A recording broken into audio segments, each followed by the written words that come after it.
나라인 백성으로 포로로 끌려가서 아닥사스다 왕의 술관원으로 일하는 느헤미야를 통하여 하나님께서 예루살렘 성벽 재건이라고 하는 놀라운 역사를 이루어가는지 우리가 새벽 기도를 통하여 함께 살펴보고 있습니다.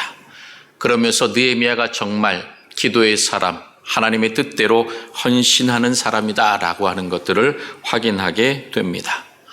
오늘 우리가 함께 읽은 창세기 18장을 통하여 믿음의 조상 아브라함이 하나님께 어떻게 기도하는가, 아브라함이 어떻게 믿음의 조상이라고 인정받게 되었는지를 함께 살펴보면서 이 무더운 여름 우리는 어떻게 기도 생활을 해야 할지 함께 생각해 보고자 합니다. 하나님께서 천사를 통하여 아브라함에게 이제 아들을 내게 주실 것이다 라고 말씀하십니다. 그리고 나서 소돔과 고모라의 죄악이 심해서 그곳을 심판하시겠다라고 말씀하십니다. 그래서 천사가 소돔을 향하여 떠난 이후에 아브라함이 하나님 앞에 서면서 오늘 우리가 함께 읽은 이 본문의 말씀은 시작됩니다.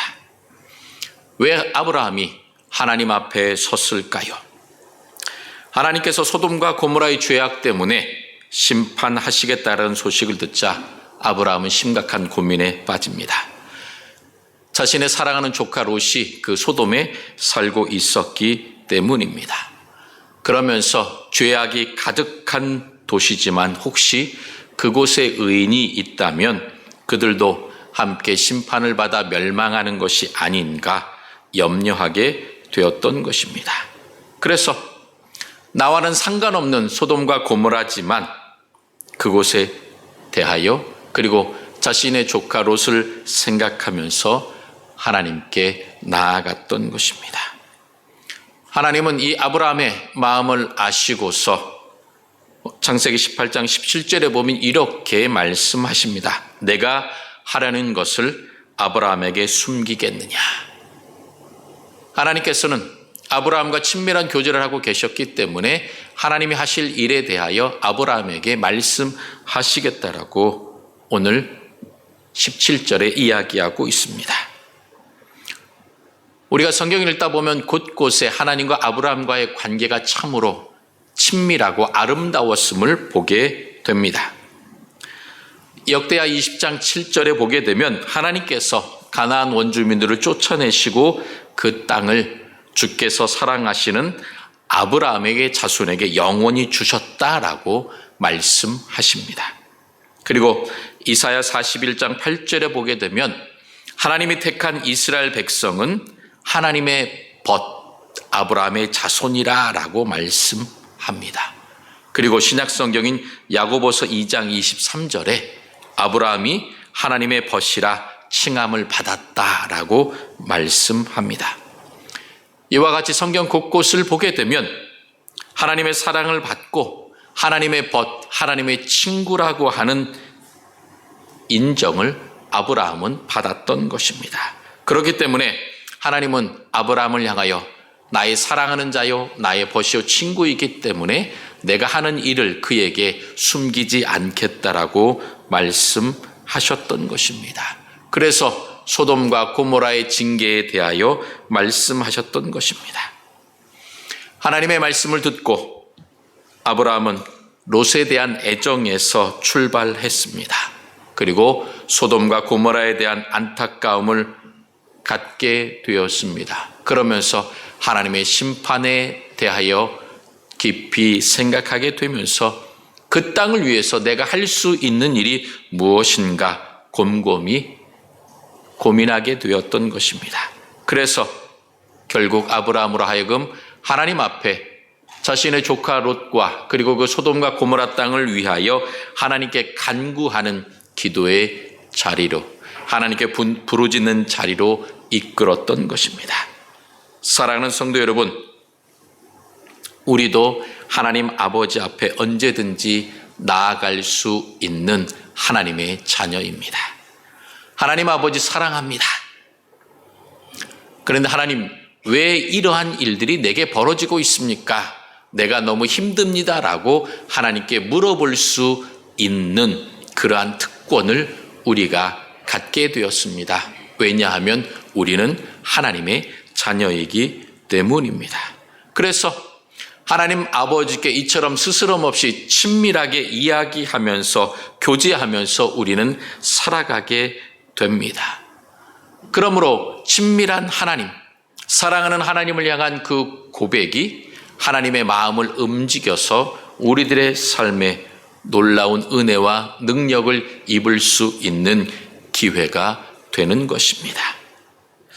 하나님과 친밀한 관계를 유지함에도 불구하고 아브라함은 하나님 앞에 계속해서 중보기도하면서 뭐라고 이야기하냐면 나는 티끌이나 재와 같습니다. 먼지와도 같습니다. 나는 아무것도 아닙니다. 라고 고백합니다.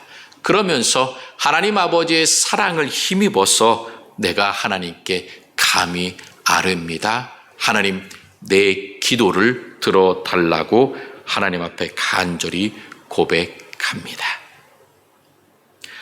아브라함의 이 고백을 통하여 우리는 믿음의 조상 아브라함이 어떠한 사람인지 보게 됩니다. 하나님께 사랑하셔서 내가 하는 일들을 너에게 다 이야기해 주겠다라고 말씀하셨지만 그러나 아브라함은 전능자 하나님의 그 높으심을 인정하고 나는 티끌과 같은 재와 같은 그러한 연약한 존재입니다라고 자신의 연약함을 그리고 그 하나님의 높고 위대하심을 그는 잃어버리지 않았습니다. 그래서 하나님의 전적인 주권 아래 능력 아래의 모든 일들이 이루어지기를 소망하면서 하나님 앞에 겸손히 사랑하는 롯과 그리고 소돔과 고모라 땅을 위하여 간절히 기도하기 시작합니다. 성도 여러분, 우리가 하나님의 자녀라고 하는 그 사실, 그것은 내가 잘해서 된 것이 아니라 하나님께서 먼저 우리를 택하시고 사랑해 주셨기 때문에 시작된 것입니다. 그러므로 하나님의 자녀라는 것에 대하여 우리가 착각하거나 교만해서는 안 됩니다. 오히려 자녀됨으로 말미암아 더욱더 겸손하게 전능하신 하나님을 의지해야 한다라는 것입니다. 오직 우리는 하나님의 은혜로 살아가는 인생입니다. 하나님의 섭리와 사랑으로 우리를 이끌어 주시기 때문입니다. 그러므로 내가 연약하다고 고백할 그때에 더욱더 하나님의 강한 능력을 경험할 수 있게 되는 것입니다. 그래서 하나님의 사랑을 깊이 경험했기 때문에 아브라함은 담대함으로 하나님 앞에 나가 기도합니다. 마치 변호사가 재판정에서 자기가 맡은 사람을 보호하는 것처럼 하나하나 하나님께 간절히 호소하기 시작합니다. 23절에 뭐라고 말합니까? 주께서 의인과 악인을 함께 멸하시겠습니까? 라고 하나님께 묻습니다. 이러한 아브라함의 그 질문은 하나님의 공의와 하나님의 심판에 대한 의심이 아닙니다. 하나님께서 공의의 하나님이시지만 사랑과 자비와 긍휼의 하나님이시라고 하는 사실을 아브라함은 경험했기 때문에 하나님에 대한 신뢰를 그는 그 밑에 두고 흔들림 없이 하나님은 공의로우신 하나님이시지만 또한 자비로우신 하나님, 그러므로 그 하나님의 공의와 자비를 믿고 내가 간구합니다라고 하나님 앞에 간절히 부르짖는 것입니다. 아브라함은 50명부터 시작해서 45명, 40명, 30명, 20명, 마침내 10명까지 그 의인의 숫자를 줄여가면서 간절히 매달립니다. 하나님의 긍휼을 구합니다. 주께서 만일 그 땅에서 의인 50을 찾으시면 그것을 용서하시겠습니까? 라고 묻습니다. 그러면서 45명, 40명 계속해서 용서해 달라고 하나님께 간구합니다. 끈질기게 포기하지 않고 하나님께 외치는 것입니다. 이것이 바로 남을 위한 기도, 중보기도입니다. 중보기도는 나의 문제를 넘어서 나와 상관없지만 내 주변에 있는 다른 사람과 공동체, 나아가 이 사회와 나라, 민족을 위해서 하나님께 간구하는 것, 그것이 바로 중보기도입니다. 아브라함은 자신의 삶의 지경뿐만 아니라 소돔 백성들의 생명을 위해서 간절히 간구하고 있는 것입니다. 아브라함의 이러한 간절한 기도에 하나님께서 어떻게 응답하십니까? 하나님은 그 아브라함의 간구를 하나하나 들으시면서 뭐라고 말씀하십니까? 내가 그곳에서 의인 50을 찾으면 그 온 지역을 용서하리라 라고 26절에 말씀하십니다. 그리고 아브라함이 숫자를 줄여갈 때마다 하나님은 계속해서 내가 그들을 멸하지 않겠다라고 약속하십니다. 심지어 10명의 의인만 있어도 소돔을 멸하지 않겠다라고 약속하십니다. 이것이 바로 하나님의 긍휼과 자비와 사랑인 것입니다. 긍휼이란 것이 무엇입니까? 아무런 자격도 없는 사람에게 베푸시는 하나님의 놀라운 사랑과 은혜입니다. 거저주는 선물입니다. 그 거저주는 은혜의 선물과 긍휼과 자비 때문에 우리가 하나님의 자녀가 되었고 지금 이 자리에 나와서 하나님을 예배하는 친백성 자녀가 된 것입니다. 소돔은 죄악으로 가득 찬 도시였고 심판받아 마땅했던 땅입니다. 그래서 남성들의 동성애를 뜻하는 이 소돔이라고 하는 영어 단어가 바로 소돔이라고 하는 이 도시에서 유래했습니다.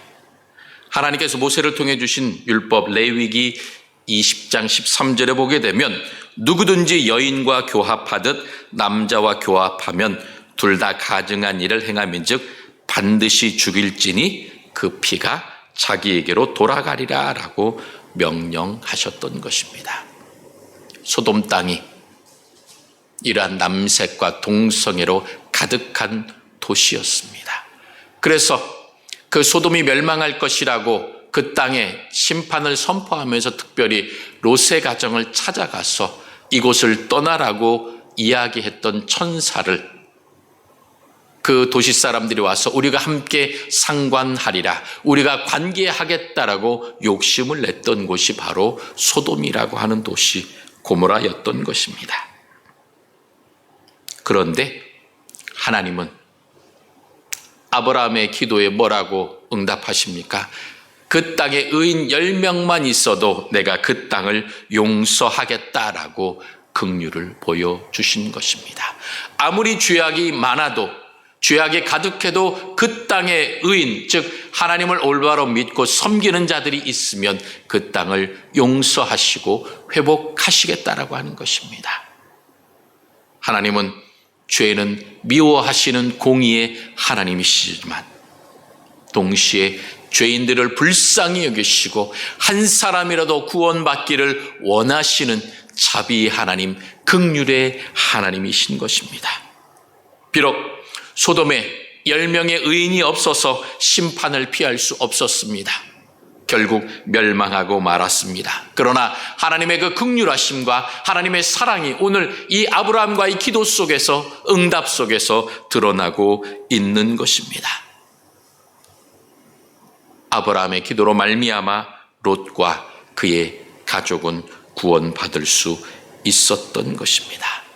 사랑하는 성도 여러분, 50명, 45명에서 10명까지 이 숫자가 줄어드는 것은 하나님의 긍휼을 나타내는 것과 전혀 상관없는 숫자입니다.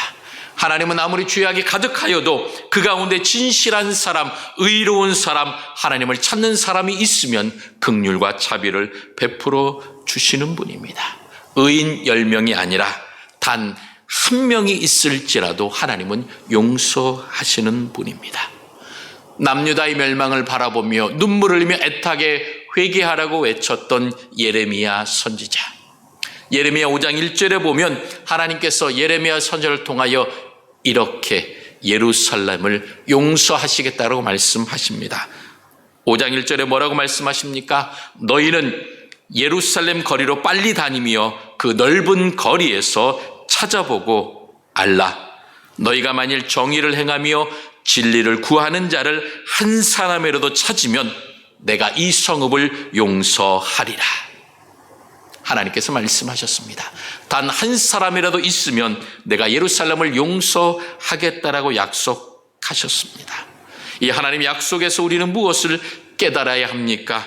하나님 앞에 숫자는 큰 의미가 없다라는 것입니다. 10,000명, 100명, 1,000명, 10명, 1명, 이 숫자가 하나님 앞에 중요한 것이 아니라 그 한 사람 한 사람, 의로운 자, 온전히 하나님을 바라보는 그 믿음의 사람을 하나님은 원하신다는 것입니다.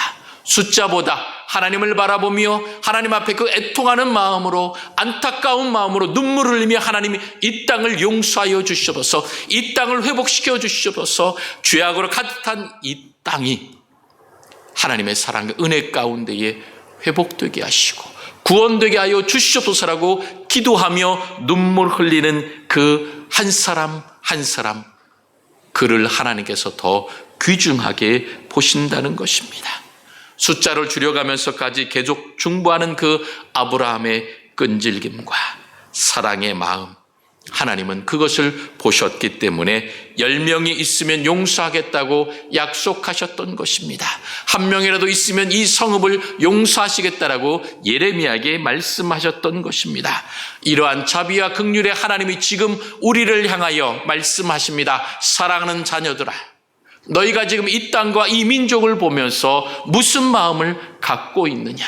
전 세계 가운데에 많은 기상이후와 기상이변과 그리고 전쟁과 다툼과 굶주림과 아픔 속에서 힘들어하는 많은 사람들을 보면서 너희는 어떤 마음을 갖고 있느냐라고 지금 우리들에게 물어보고 계십니다.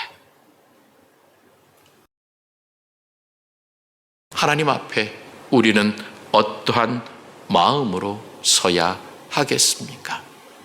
지금 이 나라 민족 수해로 말미암아 많은 곳들이 아파하며 눈물 흘리고 있습니다. 경제적으로 어려워서 많은 자영업자들이 폐업하며 경제적으로 어렵고 눈물 흘리는 자들이 너무나도 많습니다. 무더위 가운데에 마음 놓고 시원하게 생활할 수 없는 그러한 척박한 환경 가운데 있는 이들이 너무나도 많습니다. 그러므로 그러한 상황들을 바라보면서 우리들의 마음을 하나님 앞에 드리며, 하나님, 이 땅을 회복시켜 주십시오. 이 땅 가운데 주님의 자비와 긍휼과 사랑이 필요합니다라고 우리가 간절히 기도해야 할 것입니다. 하나님이 원하시는 것은 진실한 회개와 자복하는 마음입니다. 진실로 하나님을 바라보는 자를 원하시는 것입니다. 그 진실한 사람, 의로운 사람, 중보기도하며 하나님의 뜻을 간구하는 그 한 사람 한 사람을 통하여 하나님의 자비와 긍휼의 역사가 일어나는 것입니다. 사랑하는 성도 여러분, 교회 공동체 안에서 몸이 아파 여러 가지 상황들 때문에 힘들어하는 사람들을 위해 여러분 기도하고 계십니까? 또한 나와 상관없지만 내 주변에 있는 내 이웃을 위하여, 내 직장에 있는 사람들을 위하여 여러분 어떠한 마음을 갖고 계십니까?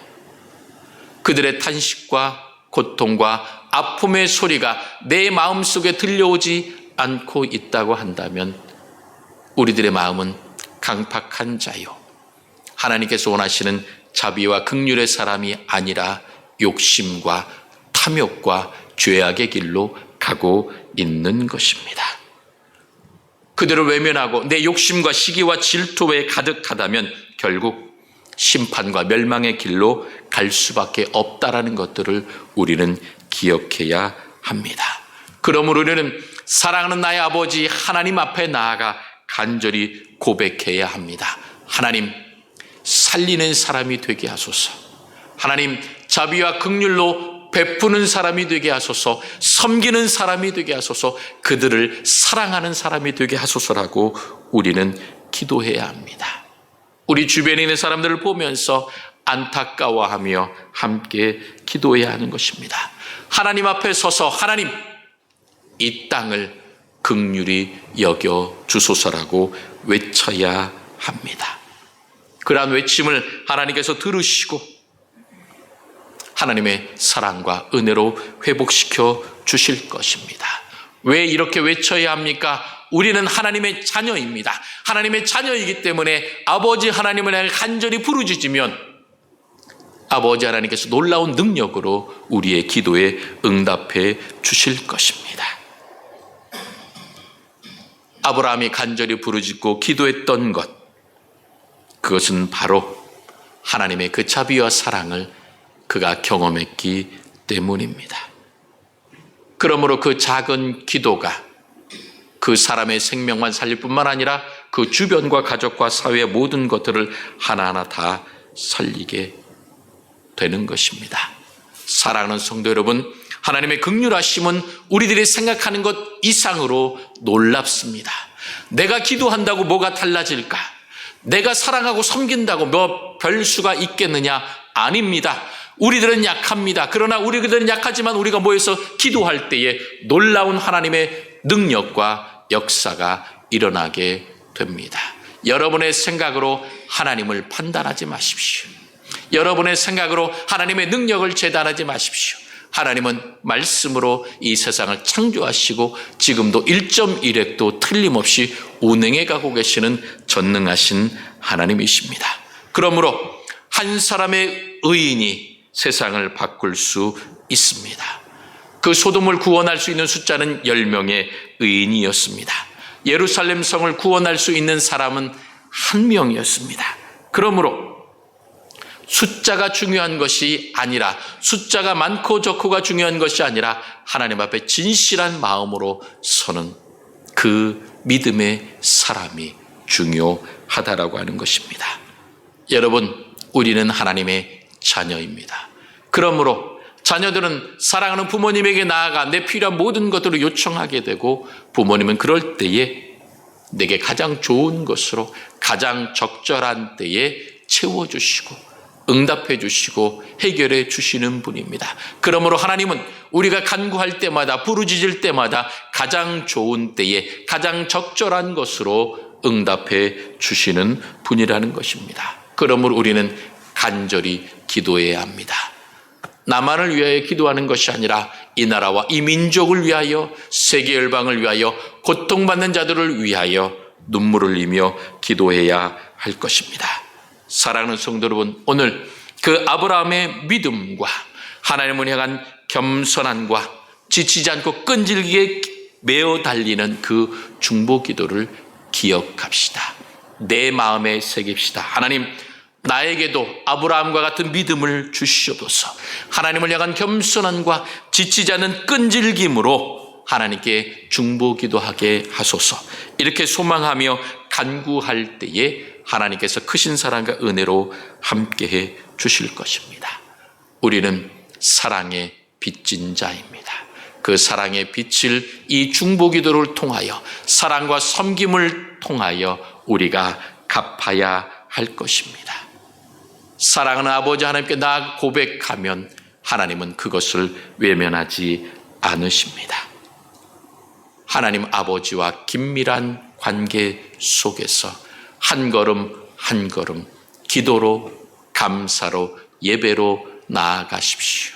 그러면 하나님께서 여러분의 모든 것들을 들으시고 여러분의 삶의 지경뿐만 아니라 이 나라 민족과 세계 열방의 모든 것들을 회복시키시고 주님의 긍휼과 자비로 풍성히 채워주실 것입니다. 내가 하나님의 긍휼을 통해 받은 은혜를 기억하며 우리의 삶 속에서 우리의 이웃과 친척과 교회 공동체와 나라 민족을 위해 간절히 기도하면서 한 주간을 살아갑시다. 그래서 하나님의 긍휼을 깊이 경험하면서 이웃을 살리는 축복의 통로로, 생명의 사람으로, 복된 삶으로 날마다 살아가시기를 주님의 이름으로 축원합니다. 사랑의 하나님, 주님의 자비와 긍휼이 풍성하심에